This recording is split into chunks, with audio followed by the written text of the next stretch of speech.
Hello, everyone, and welcome to the Georgetown University School of Continuing Studies Masters of Professional Studies in Technology Management sample class and virtual demo.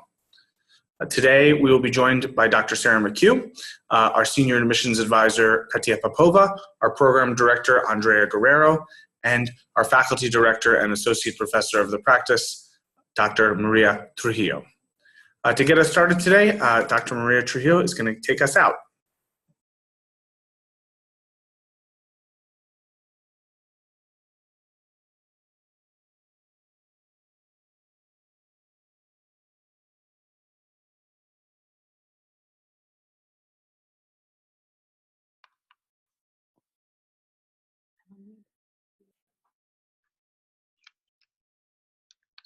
Okay, here we go. As most of you know, the program we'll be focusing on, our demo today, is the Master of Professional Studies in Technology Management, or TM.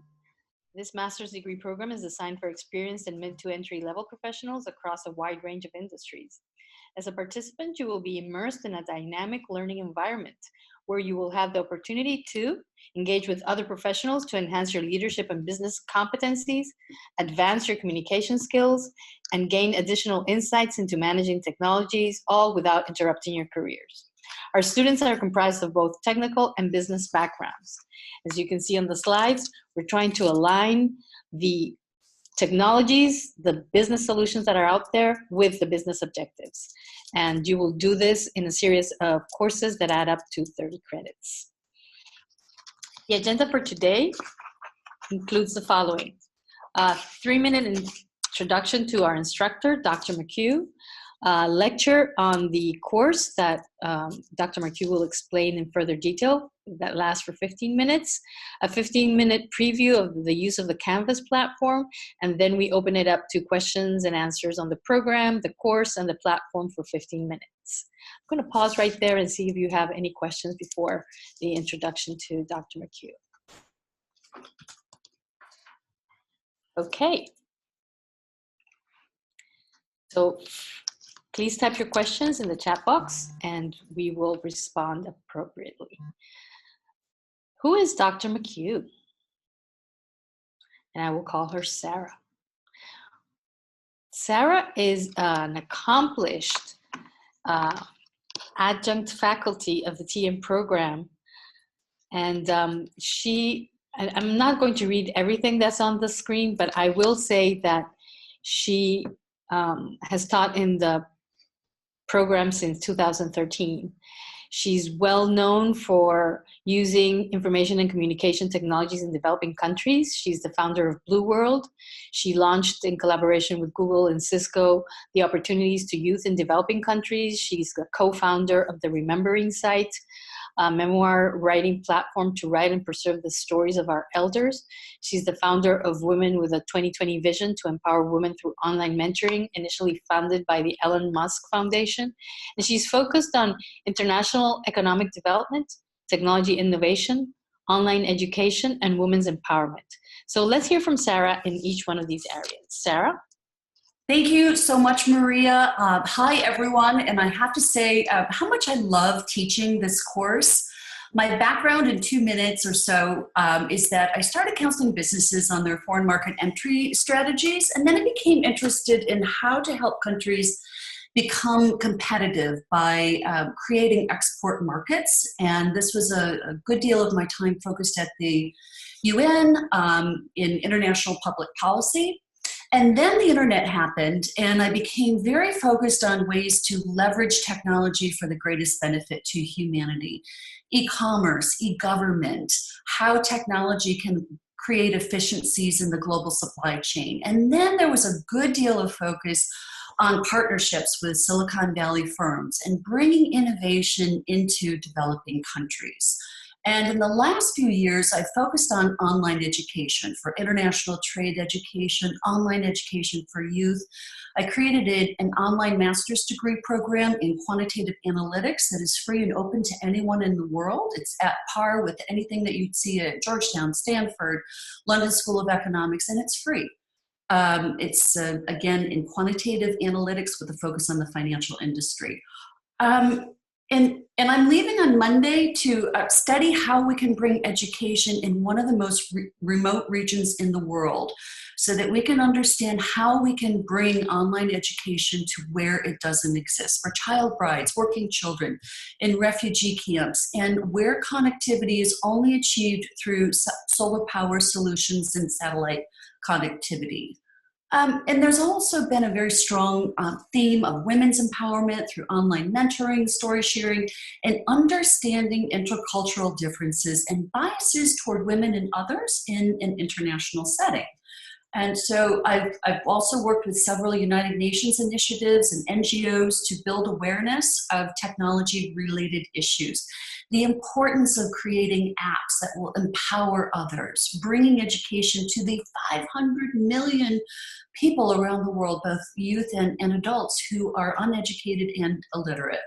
And so in my teaching, I also like to emphasize how important it is to not only create smart and empowering technologies, but also communicating to your team, to your organization, to your firm, to your customers, why that technology is so important, so that we can understand and apply these and adopt these technologies. And so these are the perspectives that I bring to the 622 class: entrepreneurship, market entry strategies, technology that can change lives, leveraging online education to create smarter societies, and understanding our cultural biases in creating diverse teams, communicating in a global context, understanding how global firms and organizations are unique, adopting the most effective collaborative frameworks and tools, and then implementing what we call the global project management framework. And so I'd like to do a real quick but deep dive into how the course is structured. We have 8 weekly online discussions. There's 6 group projects, 5 individual case studies, and then you have a semester portfolio project that focuses again on the global framework, and then the reflection paper. And I'll get into each of these now. And so with your weekly online discussion, a question will be posed to you, and you will think about it, contemplate it, do some light research, and express your opinion, and really start that conversation with your colleagues and your peers, your student peers. The group projects are focused on really getting that team to be well organized and gelled. And how do you do that as a program manager when you're asked to work with teams from around the world? What is that management structure? How do you create that stakeholder analysis and that global communication strategy? You're going to be asked to propose to your CEO in this class an international project structure. How do you report? How do you monitor? It's called M&E. How do you monitor, and how do you evaluate that structure, so that you are assured, and your organization and your firm is assured that you have structured that project very efficiently and effectively. And we will also focus a lot on collaborative and communication tools, and then you will propose that framework. The individual assignments are really case studies that are focused on traps to avoid when you're building your team, employee discipline, headquarters, right, with a global project. Do you have a lot of independence, or do you really make it a corporate kind of top-down approach in your global team? And how collaboration is so important. So how do you foster that team spirit and that collaboration in an international setting? And I can't see what that says, but the semester project is really to focus on this portfolio where you are showing your mastery of all of these issues that need to be considered when you're creating that global team and that implementing and managing that project. And so we really emphasize, how do you set your offices? How do you get your teams organized around the world? And then how do you, again, be that leader to make that team that is so, geographically dispersed and often culturally diverse as well. How do you make it a respectful and well-functioning team? And then again, I mentioned the reflection paper.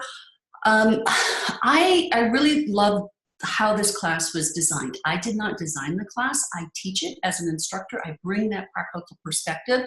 I love how it's designed, and I love hearing how students like how it's designed as well. And so we ask you at the end of the course, what are the best lessons that you learned? What are some of the things that surprised you about your learning? And you can see here some of the answers that students have given as we offer this course. What are the challenges that you encountered? Some teams are not well gelled, right? And how do you manage conflict? How do you manage time? How do you're all busy working professionals. How do you get your own team to function well? And so, a lot of students love this class. And I love teaching it as well. What I'm going to do now is stop sharing my screen after I give a broad brush overview of what is Canvas, and then I'm going to show you Canvas and how it's organized for the class. And this is from my instructor point of view, but it looks essentially the same for the student. And so we are going to get into how do I make the announcements? Where do you find the syllabus? What's in the syllabus? How are the modules organized? What does this discussion forum kind of look like? I won't show you the grade section because I'm already teaching the class and I don't want to show the grades of students, but and how can you communicate with your fellow students, etc. So I'm going to stop sharing. And I am now, here we go.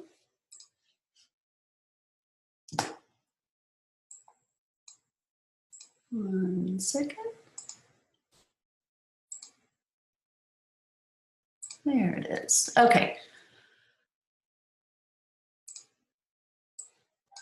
All right, so this is what I see when I go to Canvas, and this is what you will see as well. And so it gives you a broad introduction to the course. Shows you what the modules focus on.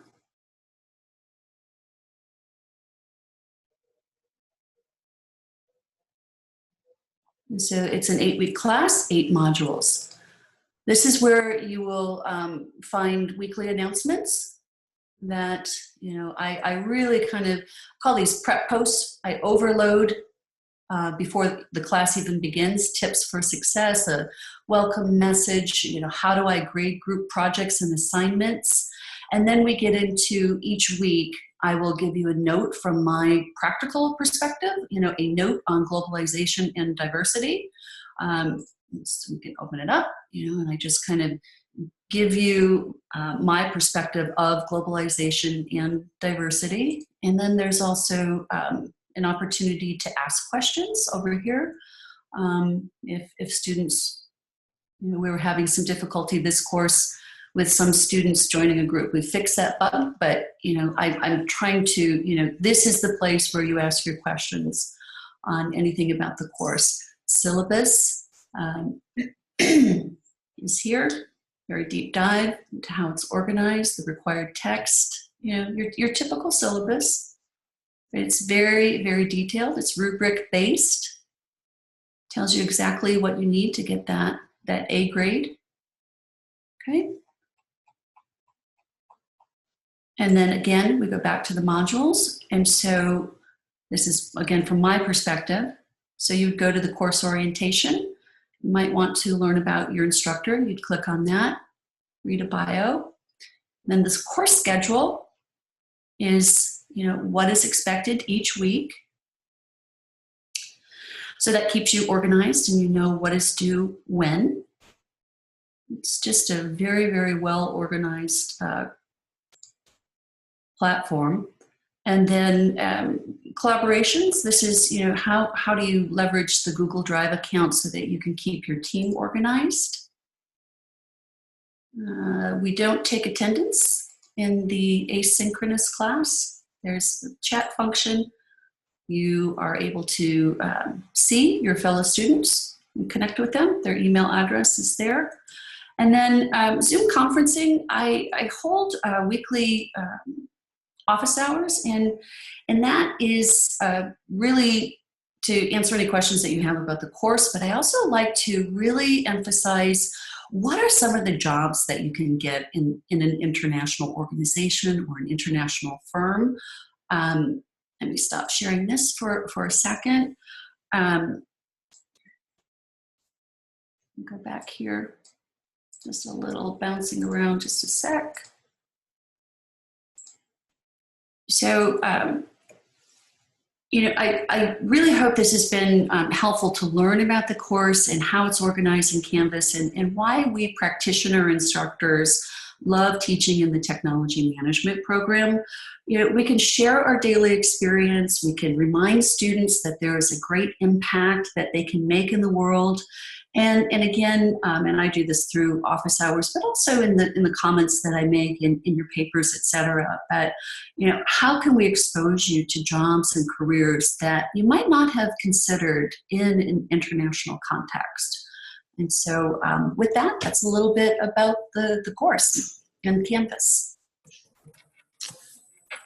Thank you, Sarah. We really do appreciate you taking the time out of your schedule to sort of teach us some more about the NPTM 622 course. We'd love to open this up to questions from students. So if you have questions, you can put them in the chat box. We're going to give everyone a minute to sort of load those up. And then we'll take some questions for Dr. McHugh.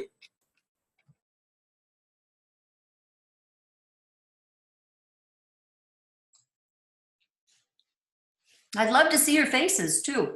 All you have to do is click stop or share video.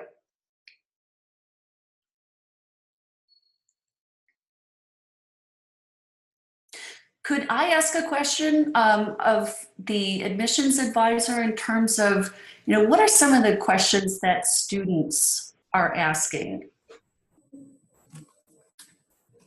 So, Sarah, we're collating some questions over here. I'm sitting with our senior admissions advisor, a couple of questions that came in are how many hours generally does each student spend per week working on your course? That is a good question. And if I, had to think of it from a student perspective, you're going to be meeting with your team at least once a week, for 1 to 2 hours, and you're going to be reading for several hours. I would say, 6 to 8 hours a week? Josh, does that seem fair? I do think that seems fair, considering when you factor in reading and teamwork and sort of working through the lecture. And also working on your posts for the week. One student asked, what's the most difficult part of sort of adapting to an online environment and this course? I have found that students struggle initially just with that team dynamic, because there's such a strong focus on working together as a team, and then you're talking about teams. And so I think it's just, a lot of focus on building that effective team, again, within your own team, and then, as you structure it in a kind of theoretical construct as well. Thank you, Sarah. What's one piece of technology that you sort of use in the course that students should get familiar with? When it's pretty easy to adapt to Canvas and the online discussion forum, but, just kind of poke around and really become familiar with that, turn it in as well. This is a new technology that's been implemented to ensure that it's original writing. And some students are, kind of not struggling, but they need to become familiar with that. And then Zoom as well. If you want to use the Zoom technology to meet with your teams, I love it. And, it's very easy, but, you just have to spend some time understanding screen share and recording videos. Sometimes you might not be able to make a team meeting, and so you can say, hey guys, could you tape that meeting so that I can watch it again? Also, I'm finding that more students are using video to record some of their introductions and some of their responses. to students and discussions, and I think that's a good thing. Thank you, Sarah. A question that came in is when during the week do lectures need to be watched? Like, what are there certain time periods, or do you make any suggestions on when students should actually review their lectures? I would do that at the beginning of the week, and then you're going to be meeting with your team in the middle of the week, and then you're going to be doing most of your assignments on Friday, Saturday, and then they're due Sunday evening. And, you know, I do my grading Monday, you know, after every week, so you'll get, you know, quick feedback. And that's typically the pace of this course. Thank you, Sarah. A question that came in for us is how many credits is a specific course worth in our program? In the technology management program, each course is worth 3 credits. Every student takes 10 courses for 30 credits total for graduation. Okay, Sarah, another question came in is what is the average group size? Do they remain static or do group members rotate? How do you usually manage group work? So students self-select into groups, and I manage that very tightly at the beginning of the course to make sure that, you know, there might be some who are traveling or whatever, but you have to be placed into a team very quickly at the start of the course. And if anyone is, you know, having a problem or wants to be put into another course or a group, I will facilitate that. But then your team is your team throughout the course. They don't change, and they are typically 4 members, 3 to 4 members. And we typically have 5 teams. Thank you, Sarah. Another question that came in is when does the next course commence? When does our program next start? We're currently still admitting students for the fall 2019 term. Dates are available on our website. For if you'd like to work on your application, you can reach out to Petya Popova, who is our senior admissions advisor, if you have questions about admissions.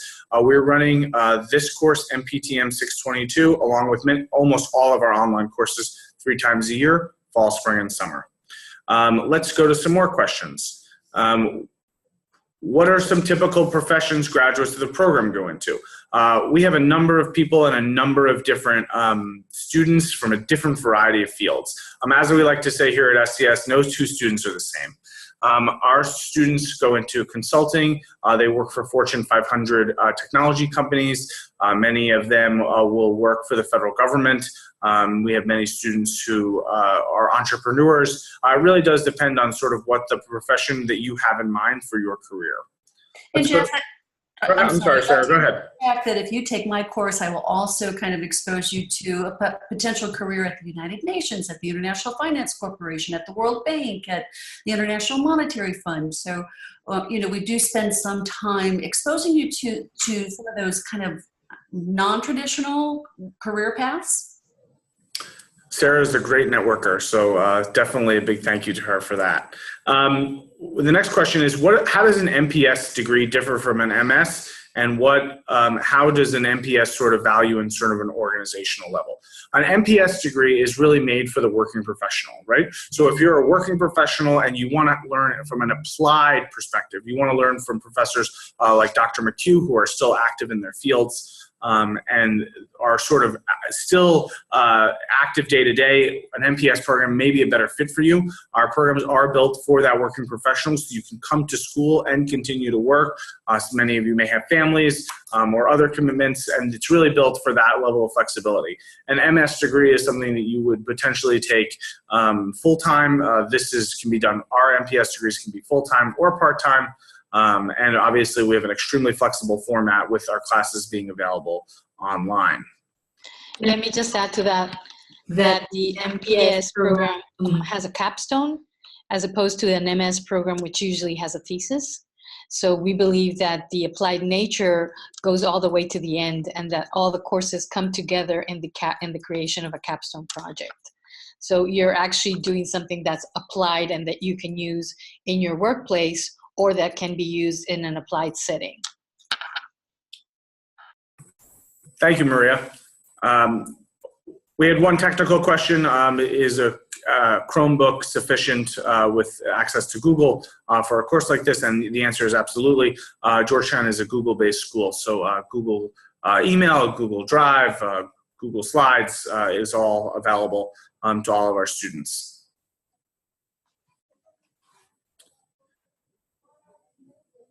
if there's any more questions, this would be the time to put them in the chat box. If not, we may let you get back to your lunch hour if you are in the lunch time zone. And one of the great things about our technology management program is really the global nature of it. We have students from all 3 U.S. time zones and about 10 countries worldwide. This is a great program for sort of the students to sort of meet from across the world. We got another question in. How many classes do you recommend taking per semester with a full working schedule? We built our classes so they're 7.5 weeks long. We do suggest that students take 2 classes per semester. 2 classes per semester is a 5 semester graduation length. And that really is the key to sort of getting through the program at a good speed. Obviously, you can take 1 course per semester, but it'll just take a lot longer to get to graduation, which I know is everyone's goal.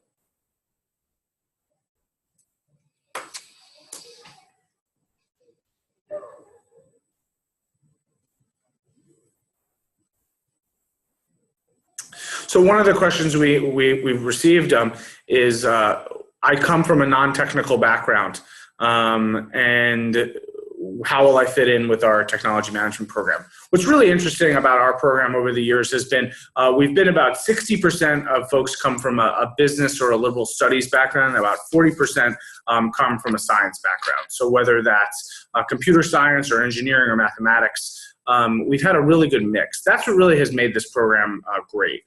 We're sort of software and technology agnostic, as we like to say. And this program does not require heavy coding skills or heavy engineering skills. It's really meant for more of a business perspective and a more management-focused role. And I think whether you come from the technical side on my left hand or the business side on my right hand, the two marry pretty well. We've had students from really across the board. And that's really been a key for our applied curriculum. We like to say here at SCS, learn it on a Monday, or in your case, learn it on Monday, Tuesday, Wednesday, apply it on a Thursday. That's really always been a key driver for us. So thank you for the question. If you have additional questions from today's virtual sample class, you can reach out to our senior admissions advisor, Petya Popova, who just waved. Petya, it will be available to take more questions, and we do encourage you that if you have specific questions to reach out to us.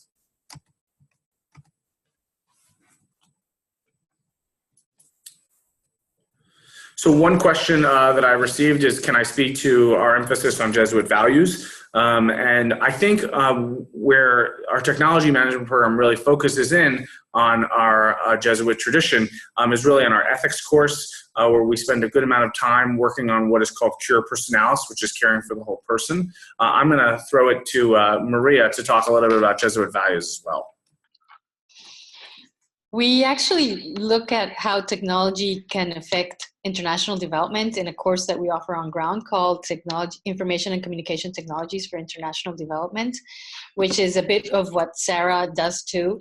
And we cover how technology affects the quality of life and impacts the quality of life of populations around the world. And this not only covers the Jesuit values, but more of the social justice principles and how people are using technology to improve their conditions in income, health, and education projects. It's something that we consider in the creation of the courses, in the creation of the capstone projects, in the projects that are included in each one of the courses, like the 622, which Sarah encourages students to consider other topics that have to do with digital modernization, but in environments which are not typical of the corporate world, for example. And if Sarah, you want to jump in, please do. So we weave the Jesuit values in the projects that teams carry out in the different courses. We have a course specific for that, and we include it in the capstone project. Thank you, Maria. Thank you, Sarah, and thank you for the question. So the next question we got is, can you speak to the different paths or concentrations that are available regarding elective courses? One of the things that we're working on is to build more electives for our online environment. Right now, the only concentration that's currently available to students online is our information security concentration, but we are working to build out those more elective courses over the next 2 to 3 years to make sure that you can get the concentration in the field that you'd like. One of the things that's really important to us here at Georgetown is really to get a broad variety of courses in. We feel that sort of going outside of your concentration and going outside of a focus area potentially can actually lead to a lot of good when it comes to that. So thank you for the question.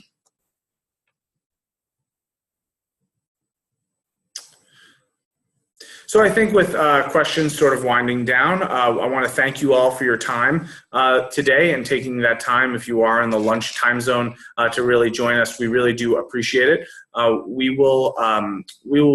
We'll send these the slide deck out from Dr. McHugh a little bit later, and we really do appreciate you taking the time. Petia did put her email address in here if you'd like to ask more questions or have direct questions. We'd love to take those.